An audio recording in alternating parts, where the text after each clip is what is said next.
dear students. Welcome you all to Wisdom Classes by Harish Sharma. Students, this is very first video for 12th class today from my channel. Okay. At this channel, we have started a campaign to prepare the videos related to English, social science and mathematics.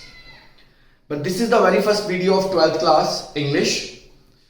So those students who are going to join first time, who are going to see this video first time, please, it is requested that subscribe the channel immediately, जिससे आपको आगे की और भी बहुत सारी videos मिलती रहें.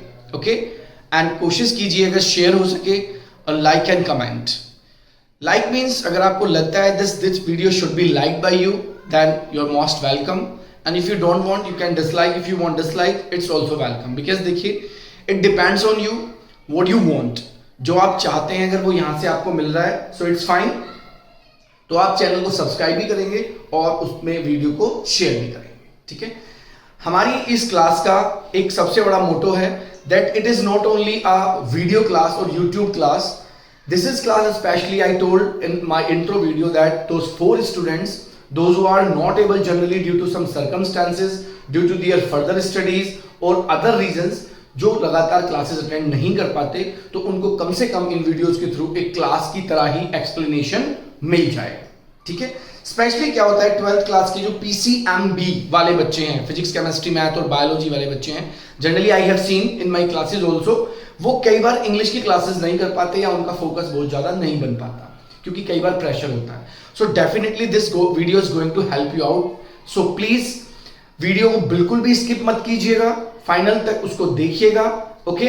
डेफिनेटली जो मैं आज आपको पढ़ाने वाला हूं वो आपको 100% समझ आएगा. आपके कोर्स में according to CBSE this year जो पोम है उसमें हमने फर्स्ट पोम ली है the my mother at 66. Title क्या है पोम का? My mother at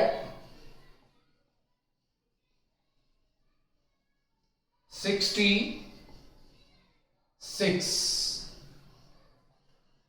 my mother at 66. और इसको जो कंपोज किया है वो किया है कमला दास ने. ठीक है. In my classes generally I tell about little bit the composer and the writer also. ठीक है. It is asked when a stanza is given in your exam. जब एग्जाम में स्टैंजा दिया जाता है तो पोएट के बारे में भी कई बार पूछ लिया जाता है. तो हम बात कर रहे हैं इनके जन्म की. इनका बर्थ कब हुआ? 31 मार्च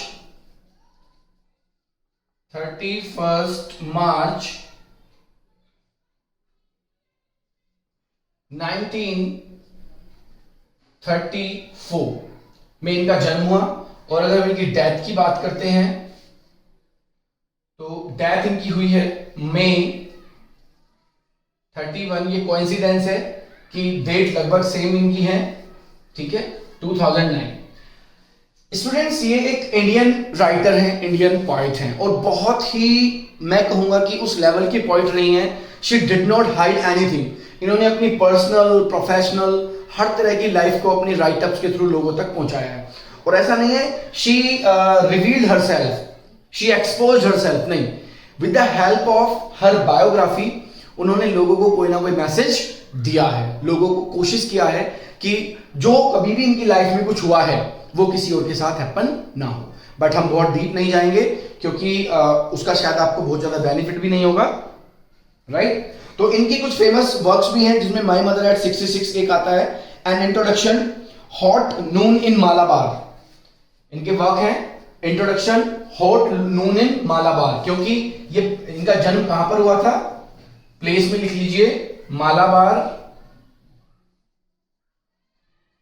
केरला. ओके. तो इन्होंने एक बहुत अच्छा टाइटल भी दिया है अपना, an introduction, a hot noon in Malabar. और एक और दूसरा इनका टाइटल है my grandmother's house. My grandmother's house. ठीक है. तो वो दो इनके मैंने अलग से आपको स्पेशल वर्क बता दिए हैं. इस सब के बाद इसको आप देख लीजिए. This is only for your knowledge. एक बच्चे को जो 12th में पढ़ रहा है उसको कम से कम इतना जरूर पता होना चाहिए. ठीक है. तो टाइटल जैसा कि यहां मेंशन है, कंपोजर जो पोइट है उनका नाम यहाँ ऑलरेडी मैंने मेंशन कर दिया है। तो अब हम विदाउट वेस्टिंग टाइम काम को शुरू करते हैं। स्टूडेंट्स देखिए, जो भी बच्चे इस वीडियो को देख रहे हैं उनसे मेरी एक रिक्वेस्ट है, हर पोम में कोई ना कोई पोएटिक डिवाइस और फिगर्स ऑफ स्पीच का यूज होता है। So what you are going to do, actually I have posted 3 videos of figures of speech and poetic devices, okay, and definitely I am going to post the link of all the videos related to this in my description box. तो description box से जाके आप poetic device और figures of speech की videos भी देख सकते हैं। ये छोटी छोटी चीजें हैं जो आपको एग्जाम में मार्क्स दिलाने में आपकी बहुत हेल्प करती हैं। ओके, तो चलिए हम शुरू करते हैं आज की पोम। कमला दास ने बताया है जो उन्होंने फेस किया या जो उन्होंने महसूस किया। Driving from my parents home to Cochin last Friday. Kamala Das आपसे कह रही हैं कि it was a time one day when I was moving from, कहां से, अपने पेरेंट्स के घर से कोचीन एयरपोर्ट के लिए मैं निकली। ये लास्ट फ्राइडे की बात है, ऐसा कमला दास ने बताया। मॉर्निंग का टाइम था। I saw my mother beside me, beside means pass, near. मैंने देखा कि मेरी मदर मेरे पास बैठी हुई थी। It's mean the poet is telling that it is the matter of Friday when I was going from my parents home to Cochin airport, and when I was going to Cochin airport, so my mother was sitting beside me. Me कौन है यहां पर? कमला दास। Dose, देखिए dose word use हुआ है यहां पर। क्या वर्ड यूज हुआ है? डोज। डोज कौन सी वाली सिचुएशन होती है? एक नैप वाली सिचुएशन होती है।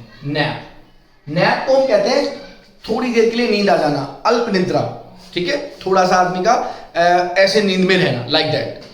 तो डोज ओपन माउथ, थोड़ी सी नींद में थी मेरी माँ और उनका मुंह खुला हुआ था। आपको पता है ये सिचुएशन जब होती है जब आदमी या तो किसी बहुत गहन विचार में होता है या उसकी बॉडी के अंदर उतनी एनर्जी नहीं होती है कि वो ठीक से सो पाए। तो मदर की उम्र काफी हो चुकी है, ठीक है, तो मेरे बराबर में मेरी माँ बैठी हुई है, उनका मुंह खुला हुआ था थोड़ा सा। Her face ashen like that, देखिए her face ashen like that. Ashen word हुआ है। एशन एक्चुअली क्या होता है? एशन होता है जब किसी लकड़ी को या किसी चीज को हम जलाते हैं उसके बाद जो बचा हुआ पार्ट होता है, जिसको हिंदी में राख बोलते हैं, राख। ओके, तो एशन उसको हम बोलते हैं, मतलब ब्लैक रिमेनिंग मटेरियल। तो उन्होंने कहा है कि मैंने अपनी मदर के चेहरे को ध्यान से देखा तो मुझे क्या दिखाई दिया? थोड़ा सा ब्लैक एंड येलोइश सा चेहरा उनका मुझे दिखाई दिया। ऐसा कब होता है? जब इंसान की बॉडी के अंदर ब्लड की कमी होने लगती है, और ब्लड की कमी जब इंसान की डेथ या कोई उसका अंतिम समय पास होता है तो बॉडी धीरे धीरे इस तरह के साइन दिखाने लगती है। सो कमला दास इज टेलिंग कि मेरी मां मेरे पास में बैठी हुई थी, उस थोड़ी सी नींद में थी, मुंह खुला हुआ था और देखने से लग रहा था जैसे वो बहुत कमजोर हो गई है, चेहरा बिल्कुल पीला लग रहा था। ऑफ अ कॉप्स, कॉप्स, तो यहां आप लिख सकते हैं पेल एंड लिटिल बिट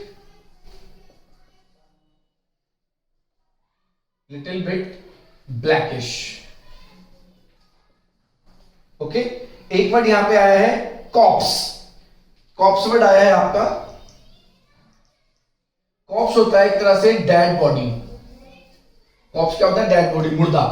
तो यहां पर बोल रही हैं of a corpse and realise with pain. ऐसा लग रहा था मेरी मां को देखकर जैसे जो सिचुएशन एक डेड बॉडी की होती है, जो फीचर्स एक मरे हुए इंसान के होते हैं, चेहरा बिल्कुल पीला सा पड़ जाना, ठीक है, मुंह खुला हुआ, ऐसे मानो जैसे ऐसे लेटी हुई थी। अंडरस्टैंड? तो वो कह रही है बिल्कुल एक मुर्दे की तरह मैंने ऐसा रियलाइज किया विद पेन। पेन में मुझे ऐसा रियलाइज हुआ that she was as old as she looked. देखिए कमला दास कह रही है कि हाँ, मैं इस बात को डिनाई नहीं कर सकती, I can not deny this that, कि मेरी मां जितनी बूढ़ी दिख रही है वो उतनी बूढ़ी है भी। कई बार होता है ना, हम प्यार में कई बार अपने मदर्स पेरेंट्स को हम कई बार कोशिश करते हैं उनकी बहुत लंबी आयु हो, भगवान उनको बहुत लंबी उम्र दे। हम कभी नहीं चाहते कि हमारे सामने हमारे किसी भी ऐसे लव वंस की डेथ हो, ठीक है, लेकिन यहाँ कमला दास एक पेन में है, ठीक है, और वो कह रही हैं कि मेरी माँ बिल्कुल ऐसे लग रही थी बैठी हुई जैसे कोई डेड बॉडी होती है, उसके फीचर्स ऐसे लग रहे थे और वो बिल्कुल उतनी ही बूढ़ी थी जितनी वो मुझे दिखती थी। But soon put that thought away. देखिए, it is the general nature of a human being that no one wants to keep bad feelings, bad memories for a long in his और हर माइंड। हम बहुत बुरी चीजें जो दर्द देने वाली होती हैं, we generally do not keep, हम बहुत देर तक उनको अपने दिमाग में नहीं रखते। तो पॉइंट कह रही है कमला दास कि मैंने बहुत जल्दी से उन थॉट्स को, उन विचारों को अपने दिमाग से दूर किया and looked out at young trees sprinting. देखिए, और ये आपको समझना पड़ेगा, यहां ऐसी चीज आई हुई है जो एक 12th क्लास के बच्चे को जरूर पता होना चाहिए, क्योंकि it's not only a poem, इसके अंदर बहुत कुछ छिपा हुआ है। यहां पर लाइन का यूज किया गया है, and looked out at young trees sprinting. Sprinting, okay, sprinting का मतलब यहां होता है रनिंग। बेटा एक बात आपको बता दूं, देखिए यहां अभी वो अपनी मां को देख करके पेंसिव मूड में थी, उन्हें दुख हो रहा था, शी वॉज फीलिंग सैड, वो पेन में थी। अचानक से उन्होंने बाहर देखा, तो बाहर आपने देखा होगा जब हमारी गाड़ी चलती है, so we see that trees were generally drag themselves towards, ऐसा लगता है जैसे पेड़ पीछे की तरफ भाग रहे हैं, है ना। तो ये पेड़ का पीछे की तरफ भागने से मतलब था समय का बहुत तेजी से पास होना, नंबर 1। नंबर 2, जो वो पेन था अपनी मां का, उससे दूर होने के लिए उन्होंने बाहर देखा और देखा कि ट्रीज बहुत तेजी से दौड़ रहे हैं, मतलब जिंदगी कितनी गतिशील है, ओके। और इसके साथ साथ देखा the Mary children spilling. Spilling का मतलब होता है यहां पर बहुत तेजी से, खुशी से भाग दौड़ करना, ठीक है। तो उसने अपने मूड को चेंज करने के लिए एक तरफ देखा कि देखो जिंदगी कितनी स्पीड से हमारी आगे बढ़ रही है, और दूसरी तरफ उसने उन बच्चों को देखा, the children who are enjoying their life, मतलब दुख से अपना अटेंशन हटाने के लिए उसने उन दो चीजों के साथ अपने आप को एडजस्ट किया। उसने गाड़ी से बाहर देखना शुरू किया, किसने? कमला दास ने, ओके। उन्होंने देखा कि बच्चे खुशी से अपने घरों से बाहर आ रहे हैं, कूद रहे हैं, एंजॉय कर रहे हैं, but after the airport security check, लेकिन जैसे ही as soon as Kamala Das reached at the airport, ये जनरल रूल है, एयरपोर्ट पर जब हम पहुंचते हैं तो हमारे लव वंस जो हमें छोड़ने गए हैं, ड्रॉप करने जाते हैं, वो पीछे रह जाते हैं और हम बैरिकेड्स के दूसरी तरफ चले जाते हैं। तो यहां पर कमला दास कह रही हैं, but after the airport security check, और जैसे ही एयरपोर्ट पर सिक्योरिटी चेक हुआ, स्टैंडिंग अ फ्यू यार्ड्स, दूरी पर, यार्ड्स मींस डिस्टेंस, अब मेरी मां और मेरे बीच में एक दूरी हो गई, मेरी मां मुझसे कुछ दूरी पर खड़ी थी। I looked again at her, मैंने फिर से देखा, क्योंकि बच्चे होते हैं राइट, अपने माँ बाप को नहीं छोड़ पाते, फिर वो इतनी बूढ़ी लग रही थी, वो पेन उनको परेशान कर रहा था, लेकिन क्या करती, उनको कहीं जाना है। I looked again at her, मैंने फिर से अपनी माँ की तरफ देखा, वन पेल, ऐसा लग रहा था जैसे वो बीमारी से बिल्कुल पीली हो चुकी हैं, ठीक है। वन, थोड़ा पेल ब्लैकिश, इसको पेल ब्लैकिश कहते हैं, ठीक है। और पेल का मीन्स तो येलोइश होता ही है, पेल येलोइश, ठीक है। तो मां को मैंने देखा, उनका चेहरा मुझे दूर से दिख रहा था जो पीला था, as a late winter's moon, बहुत प्यारी लाइन है, दूर से देखकर मुझे मां का चेहरा ऐसा लग रहा था जैसे सर्दियों की रात में जब बहुत कड़ाके की ठंड पड़ती है तो धूमिल सा, डस्टी सा सन हमें मून हमें रात को दिखाई देता है, विंटर्स मून, मतलब बहुत ज्यादा साफ चेहरा नहीं, ऐसे मानो जैसे चेहरे पर कोई पीली रंग की धूल लग गई हो, तो ऐसे मेरी माँ का फेस दिखाई दे रहा था। And fail that old familiar एक, और मुझे एक वो ही एक, ACHE एक वर्ड यहां पर लिखा हुआ है, एक। आपको मैं बता दूं, वैसे ये पेन होता है, लेकिन ये पेन होता है बियॉन्ड फीलिंग्स, ये फीलिंग वाला पेन होता है, ठीक है। यहां एक को क्या यूज किया गया है? पेन, बियॉन्ड फीलिंग्स, हमारी भावना से भी परे का जो दर्द होता है, मैंने उस दर्द को महसूस किया और वो मुझे बहुत ही फैमिलियर लग रहा था। Getting the words? Familiar, familiar कौन सा लग रहा था? My childhood fear. Wow, what a nice thing, it has been explained and written, composed by Kamala Das. Childhood fear कोई बच्चा डिनाई नहीं कर सकता, no one of you can deny. बचपन में अगर पेरेंट्स आपको छोड़कर चले जाते थे तो आप रोते रोते आपकी हालत खराब हो जाती थी, ओके, समझ रहे हैं? तो ये हालत अब कमला दास बता रही हैं कि जैसे मैंने अपनी माँ को दूर खड़े हुए देखा, वो मुझे बहुत पीली लग रही थी, उम्र भी उसकी हो चुकी थी, ऐसा लग रहा था जैसे लेट नाइट विंटर्स मून है, और अब एक दर्द ने, उस फैमिलियर दर्द ने मुझे सराउंडेड कर लिया, मुझे घेर लिया, वो बचपन वाला fear. But all I said was see you soon, but I didn't have any word to say, because मुझे कहीं जाना है. ओके तो मेरी माँ से मुझे कहने के लिए और कुछ नहीं था. मैं दर्द में थी, I couldn't explain my pain, लेकिन मेरे पास सिर्फ कहने के लिए था तो क्या, माँ जल्द मिलते हैं, सी यू सून अम्मा. अम्मा क्योंकि केरला में जितना भी सदर्न पार्ट है उधर वहां अम्मा बोलते हैं माँ को, ठीक है. And I did was smile and smile and smile, कि मेरी माँ को कोई प्रॉब्लम ना हो, मेरा दर्द मेरी माँ तक ना पहुंचे, कहीं वो और परेशान ना हो जाए. तो मेरे पास सिर्फ क्या था, अपनी माँ को सी ऑफ के टाइम बोलने के लिए कुछ नहीं था. सिर्फ मैंने अपना चेहरा मुस्कुरा दिया और मैं मुस्कुराते हुए चेहरे से अपनी माँ को सी ऑफ बोलकर चली गई. So children, this was the explanation of the poem My Mother at 66. I can definitely, I hope that you must have understood after watching this video. इसके बाद भी अगर किसी को कोई डाउट रहता है तो please write in comment box. And as a 12th, क्योंकि आप 12th क्लास के बच्चे हैं तो थोड़ा सा लाइंस को थोड़ा फील करने की कोशिश कीजिए and try to understand the real meaning of the words. Okay, ये हमारी पोम का एक्सप्लेनेशन हो जाता है. And along with this poem's explanation, जो और बहुत जरूरी पार्ट है जो अक्सर बच्चे नहीं करते, वो मैं आपको बता देता हूं, वो है figures of speech, poetic devices. तो अब हम उनका जिक्र कर लेते हैं. पोएटिक डिवाइसेस क्या हैं? चलिए, सबसे पहला यहां मैं लिख देता हूं आपका पोएटिक डिवाइसेस और figure of speech. Okay, so both the part mean same. ठीक है, दोनों का मतलब क्या है, सेम है. पोएटिक डिवाइसेस होती हैं, फिगर्स ऑफ स्पीच होती है, कुछ हमारी जो स्पेशल पॉइंट्स अपनी डिवाइसेस में यूज करते हैं. ओके, तो सबसे पहला हम बात करते हैं सिमिली, SIMILE. बहुत ही फैमिलियर है, मैं ऐसी उम्मीद करता हूं, क्योंकि देखिए because I have been also teaching, तो मुझे पता है 12th क्लास के बच्चों को कम से कम सिमिली तो पता होता है. ये एक ऐसा फिगर्स ऑफ स्पीच है in which things are compared, चीजों को कंपेयर किया जाता है. मतलब कई बार लिविंग थिंग्स को नॉन लिविंग थिंग के साथ कंपेयर किया जाता है, उनकी क्वालिटीज के साथ. इसको पहचान करने का तरीका है एज, लाइक, सो, एज, लाइक, एज, etc. ठीक है, ये इसको पहचान करने का तरीका है. तो एग्जांपल उठा लेते हैं यहां. Her face ashen like that of a corpse. आप अपनी बुक में लाइन चेक कर लेना. Her face ashen like that of a corpse, number 1. And number 2, as a late winter's moon.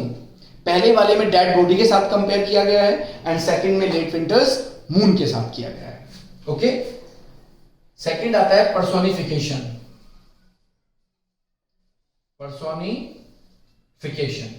Students, ये एक ऐसी फिगर्स ऑफ स्पीच है in which the living things are presented with the qualities of non living things are presented with the qualities of living things, living beings. इसमें कुछ non living things को living beings की qualities के साथ present किया जाता है. Okay, तो आप इसमें से देखकर बताएंगे क्या एग्जांपल हो सकता है. Young trees sprinting, young trees sprinting, इसका एग्जांपल हो जाएगा पर्सोनिफिकेशन का, यंग ट्रीज स्प्रिंटिंग. आप इसका एग्जांपल चाहे तो लिख लीजिए, यंग ट्रीज स्प्रिंटिंग. मैं बोल भी रहा हूं, उसके साथ साथ आपको समझ भी आ जाएगा. ठीक है, तो ये दो फिगर्स ऑफ स्पीच हैं इसमें. अभी बाकी अभी और अभी बता देता हूं, सिमिली एंड पर्सोनिफिकेशन. चलिए, इसके साथ नंबर 3 की तरफ हम जाएंगे, तो वो आपका आता है मेटाफर.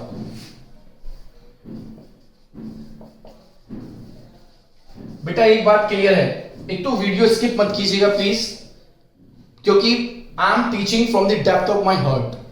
मैं कोशिश कर रहा हूं कि आपको एक एक चीज आप तक पहुंचाई जाए.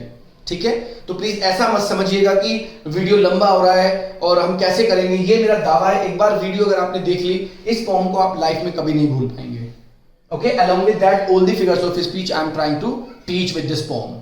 ओके, और कोशिश कीजिए वीडियो को ज्यादा से ज्यादा शेयर करने का, लाइक करने का, और अगर चैनल पर नए हैं तो प्लीज इसको सब्सक्राइब कर लीजिए.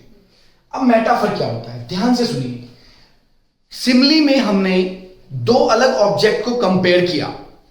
मैंने कहा you are like a fox, मैंने बोला यू आर लाइक, आपको नहीं बोल रहा हूं, means it's an example, okay, you are like a fox, understood. वहां मैंने लाइक कहा, लेकिन यहां पे मैं क्या कहूंगा, you are fox. You are like a lion, simile you are a lion, metaphor. मतलब मेटाफर में हम क्या करते हैं, डायरेक्ट एड्रेस करते हैं। तो आपके यहां पर एग्जांपल है the Mary children spilling out, यहां एग्जांपल है आपका the Mary children spilling out, okay. तो देखिए मैरी चिल्ड्रन स्पीलिंग आउट किसके साथ डायरेक्ट एड्रेस किया गया है, एनर्जी के साथ। मैंने आपको पोम में बताया था कि जब वो बाहर की तरफ देखती हैं तो वो दो चीजों को नोट करती हैं। नंबर एक, बहुत ही स्पीड से चलता हुआ टाइम, और दूसरा खेलते हुए खुशी से वो बच्चे जिनमें फुल ऑफ एनर्जी है। एक तरफ मदर है जो बिल्कुल एनर्जी के बिना बैठी हुई है, और एक तरफ बच्चे हैं जिनमें फुल ऑफ एनर्जी है। तो ये मेटाफर का एग्जाम्पल आपका इसमें दिया हुआ है, ओके। और एक इसमें आता है रेपिटेशन, क्या आता है, रेपिटेशन।